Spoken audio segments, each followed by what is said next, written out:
శ్రీమాతమ్మ అందరికీ నమస్కారం అండి. ఓం నమః శివాయ. నేను మీ కేరళ బుద్ధిని మాట్లాడుతున్నా. ఈ మకర రాశి వారికి ఈ వారం చాలా కొన్ని ఒడుదుడుగులు ఉన్నాయండి.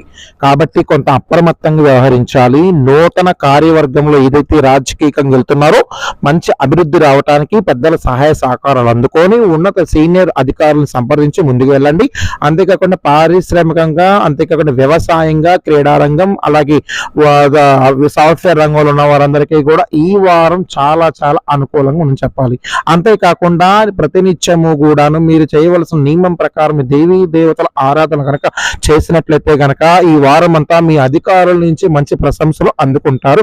అంతేకాకుండా ఈ వారం అంతా కూడా మీరు చేయవలసిన నియమం ప్రకారం చిన్నపిల్లల పట్ల చదువుల్లో ఉన్నత ర్యాంకులు సాధించడంతోనే పాటు ఉన్నత శిఖరాలను కూడా అవరోధిస్తారు. ఈ వారం అంతా కూడా మీరు చేయవలసిన నియమం ప్రకారం ఒకటి, ఆ శుక్రవారం రోజున అమ్మవారికి పసుపు కుంకుమలతో కనుక పూజ చేసినట్లయితే గనక ఆ ప్రతినిత్యం ఆ దేవత మీ ముందు తిష్ట వేసి కూర్చున్నట్టే ఖచ్చితంగా ఆ చల్లని తల్లి మీకు కరుణా కటాక్షలు మీపై ఉన్నట్లయి.